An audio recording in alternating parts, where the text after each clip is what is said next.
প্রিয় শিক্ষার্থী, আজকের আলোচনার বিষয় অষ্টম শ্রেণীর দৈনন্দিন কাজে বাস্তব সংখ্যা অধ্যায়ের আমরা যে আলোচনাটা করব, আলোচনার বিষয়বস্তু হচ্ছে যে সংখ্যার বর্গমূলের মান ও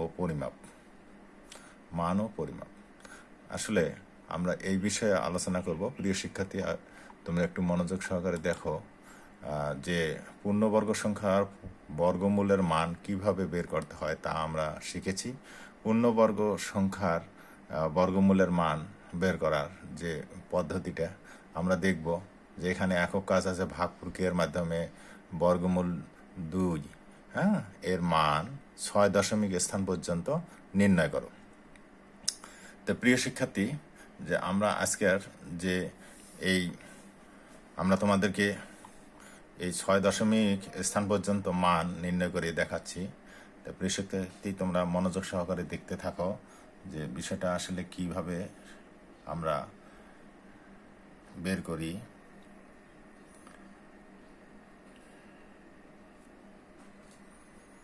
প্রিয় শিক্ষার্থী, দেখো আমরা 2 লেখার পরে দশমিক দিছি, জোড়ায় জোড়ায় শূন্য ব্যবহার করেছি। তা আমরা এখানে দেখো 1 2 3 4 5 6 জোড়া আমরা শূন্য ব্যবহার করলাম।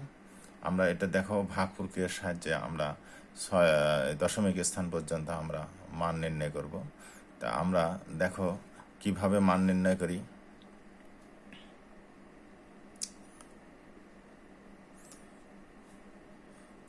তা আমরা সংখ্যা দেখো লিখলাম যে 1 4 কি 9 16 25। তো এই সংখ্যাগুলো দেখো প্রিয় শিক্ষার্থী আমরা কিভাবে প্রয়োগ করি। তো তোমরা দেখতে থাকো যে আসলে আমরা দেখতেছো যে 1 লিখলাম, লম্বালম্বি টানের পাশে 1 লিখলাম, অর্থাৎ ভাগ প্রক্রিয়ার একটা চিহ্ন দিলাম। তাহলে 1 দিয়ে যদি 1কে গুণন দেওয়া যায় তাহলে 1, তাহলে 2-এর নিচে 1 নামার পরে আমরা যদি এটাকে বিয়োগ করি তাহলে 1 নামে। তো প্রিয় শিক্ষার্থী, এখন আমাদের কাজ হলো এই জোড়া যে দুটা শূন্য সংখ্যা আছে এটা আমরা নামায় নিয়ে আসবো 1-এর পাশে। তো 1-এর পাশে নামে নিয়ে আসার পরে দেখো দুটো শূন্য হলো। তো প্রিয় শিক্ষার্থী, এখন আমরা কি করব? এখন আমরা এই 100কে আবার দেখো এর পাশে আমরা দশমিক নিলাম, দশমিক নিয়ে এখানে দশমিক আছে, দশমিক নিলাম। তা আমরা এই একের ডাবল কত, বা দ্বিগুণ কত, 2। আমরা 1-এর দ্বিগুণ 2 করলাম। তা এখন আমরা এই পাশে এমন একটা সংখ্যা ব্যবহার করব, আবার একই সংখ্যা দেখো এই যে 2-এর পাশে ব্যবহার করবো। অর্থাৎ 2-এর পাশে যদি 4 ব্যবহার করি তাহলে 24 হবে। আর এই 24কে আমরা কি করব, এই 4 দ্বারা কি করব, গুণন করব। 4 24 কত হয়? 4 24 কত হয়? 96। তো প্রিয় শিক্ষার্থী, আমরা এবার 96 বসাই দিলাম। 96 100 থেকে যদি 96 যায় তা থাকলো হলো কত থাকে? 4 থাকে। আবার জোড়া সংখ্যা শূন্য সংখ্যা দুটা নিয়ে আসলাম। তো শূন্য সংখ্যা দিয়ে নেওয়ার পরে আমরা 24-এর দ্বিগুণ কত? 28। তো আশা করি খুব সুন্দরভাবে বুঝতেছি প্রিয় শিক্ষার্থী। তো এবার 28-এর পাশে আমরা 1 সংখ্যা দেব। তো 1 সংখ্যা দিলে কি হবে? তাহলে 281 হবে। তাহলে এই 28-এর পাশে যদি 1 বসে তাহলে এই পাশেও এই যে 1.4-এর পাশে 1 বসবে। তাহলে দেখা গেল যে এই 1 দিয়ে যদি 281-কে গুণ করি 281 হয়। তো প্রিয় শিক্ষার্থী, এবারে বিয়োগ করলে আমরা পাবো হলো 119। তো 119 সংখ্যা।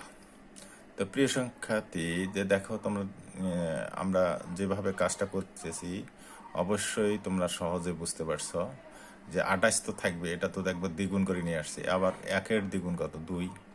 তাহলে কত হলো? 282। তো প্রিয় শিক্ষার্থী, এখানে দেখো আমরা এই যে 282 নিলাম, 282। এখন আমরা কি করব? তো প্রিয় শিক্ষার্থী, এর পাশে আমরা একটা কি করব, সংখ্যা বসাবো। সেই সংখ্যাটা কি বসালাম? 4। ওই একই সংখ্যা আবার 1.41-এর পাশে 4 বসাবো। তো প্রিয় শিক্ষার্থী দেখো গুণ করলে কত হয়। হ্যাঁ,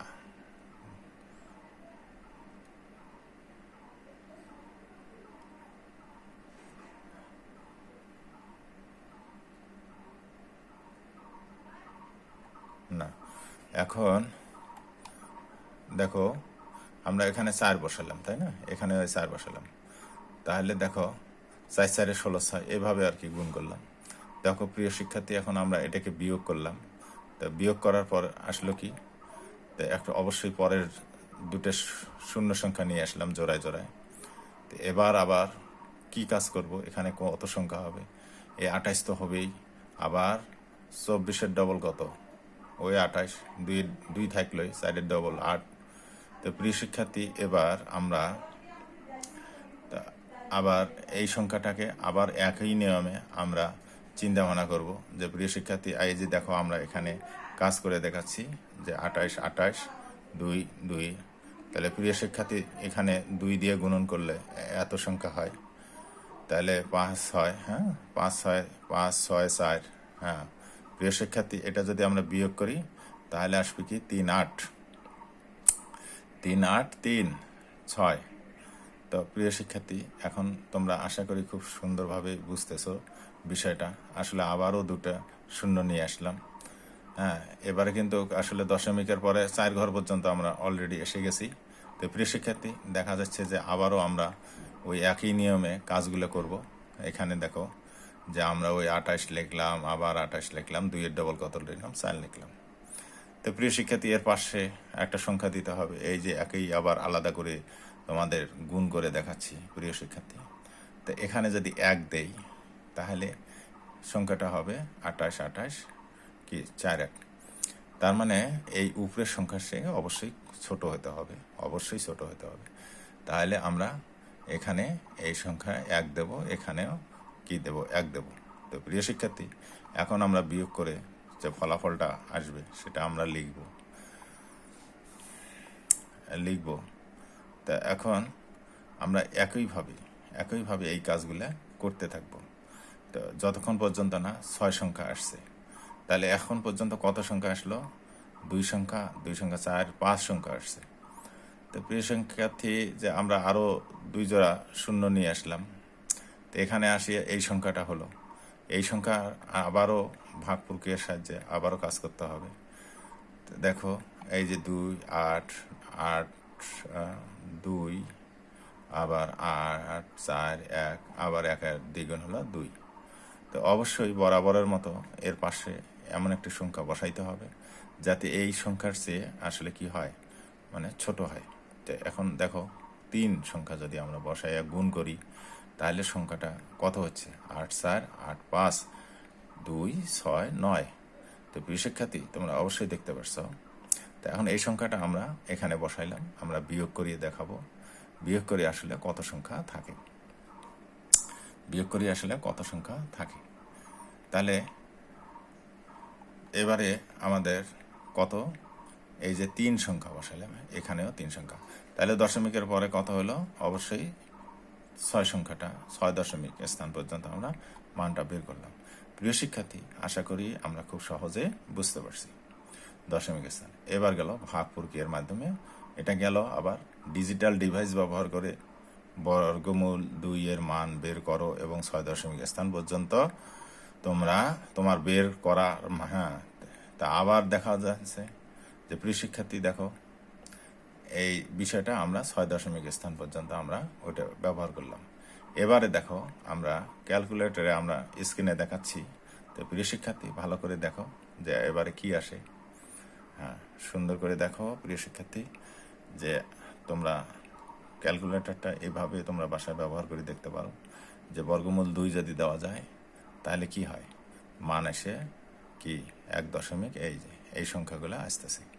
তো প্রিয় শিক্ষার্থী, তা আমরা এবার খুব সহজে বুঝতে পারলাম এবং আমরা প্রমাণ ক্যালকুলেটর ডিভাইসের মাধ্যমে প্রমাণ করে দেখলাম যে আসলে আমাদের যে আমরা সমাধান করলাম সমাধানটা আমাদের মোটামুটি ঠিক আছে। প্রিয় শিক্ষার্থী, এবার ভাগ প্রক্রিয়ার মাধ্যমে বর্গমূল 15 এর মান 4 দশমিক স্থান পর্যন্ত নির্ণয় করো। তো প্রিয় শিক্ষার্থী, এবার আবারও আমরা ওই একই কাজ করব। 15, হ্যাঁ, বর্গমূল, হ্যাঁ, বর্গমূল 15। এবারে সংখ্যা 15.00 ব্যবহার, এই যে জোড়ায় জোড়ায় শূন্য ব্যবহার করতেছি, লিখতেছি, লিখব। কত জোড়া লিখলাম? 1 2 3 4, 4 জোড়া। হ্যাঁ, এবারে আমরা ভাগ প্রক্রিয়া চিহ্নের মাধ্যমে আমরা কাজ করব। তো এবারে দেখা যাচ্ছে যে কি দেখা যাচ্ছে স্ক্রিনে? 1 4 9 16 25 ডট ডট ডট। তো প্রিয় শিক্ষার্থী, এবারে আমরা কি করব? এখন আমরা দেখব যে 15 সংখ্যাটা, এটা এমন একটা সংখ্যা নিতে হবে সেটা অবশ্যই 15 চেয়ে যেন ছোট হয়, সংখ্যাটা যেন 15 চেয়ে ছোট হয়। প্রিয় শিক্ষার্থী, তো এবারে দেখো আমরা কি করতেছি, যে 3 গুণন 3, 3 গুণন 3, তাহলে 3 তিরিকে কত হয়? 9 হয়। 3 তিরিকে 9 হয়। তো অবশ্যই এই 9 সংখ্যাটা 15 সংখ্যার চেয়ে ছোট।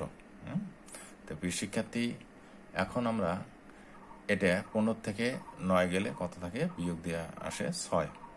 তো এবারে বরাবরে পূর্বের ন্যায় আমরা এখানে কি করব? এই যে দশমিক দেব, দশমিক দেওয়ার পরে আবার ভাগ চিহ্ন একটা দেব, দেওয়ার পরে এখন আমরা কি করব? 3-এর দ্বিগুণ হলো 6, ওই একই নিয়মেই, হ্যাঁ, একই নিয়মে যে 3-এর দ্বিগুণ হলো 6।